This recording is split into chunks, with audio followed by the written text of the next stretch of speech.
Let's see this question. Sigma cos square r pi by n in the limit of r1 to n minus 1.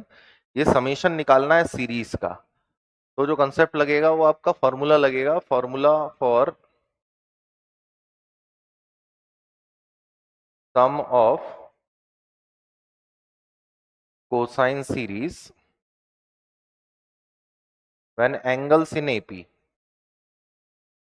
अगर cosine की angles AP में चल रहे हो तो जो सीरीज के सम का फॉर्मूला होता है हमारा वो इसमें यूज होगा। लेकिन पहले ये कॉस नहीं है, कॉस स्क्वायर है, तो हमने ब्रेक किया इसे।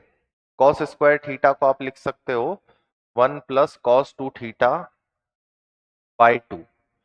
तो ये जो cos square r by n चल रहा है इसको मैं चेंज करता हूं सिग्मा r1 से n माइनस 1 को हम लिख सकते हैं 1 plus cos of 2r pi by n by n by 2 sorry.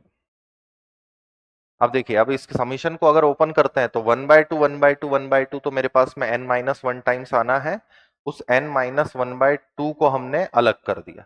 अब बाकी की जो सीरीज है अगर उसमें मैं r की वैल्यू रखना स्टार्ट करूं तो बनेगा cos of 2 pi by n, cos of 4 pi by n से लेकर up to n minus 1 term तक अगर ले जाते हैं तो cos of 2n minus 1 pi by n। यहाँ पे देखिए कॉस की सीरीज है जिसके एंगल्स हमारे पास में एपी में चल रहे हैं, तो इसका सम का फॉर्मूला जो है वो हम लगा देते हैं।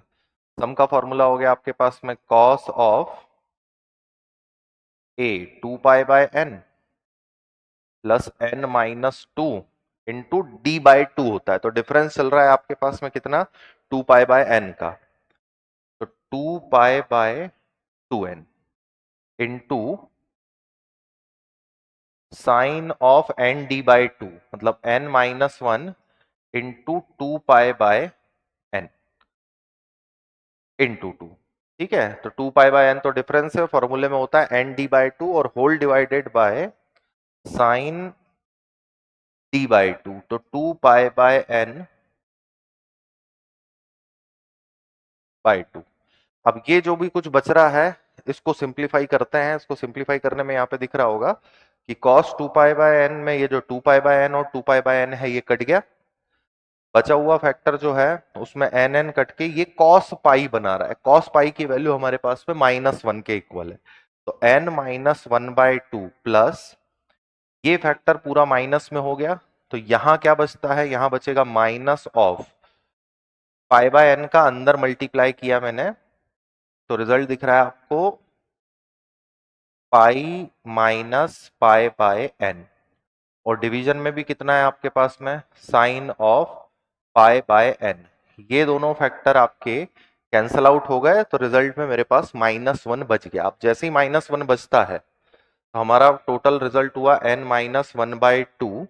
सीरीज में सबके साथ में टोटल हाफ जो है वो बाहर चल रहा था, तो यहां पर भी हाफ है, यहां पर भी हाफ है, यहां पर भी हाफ है, इसलिए रिजल्ट जो है वो मेरा -1/2 बनेगा। अब इसका एलसीएम लेकर अगर चेक करें तो कौन सा वाला ऑप्शन हमारा सेटिस्फाई हो रहा है, ये ऑप्शन सी। देख लीजिए इस क्वेश्चन को एक बार।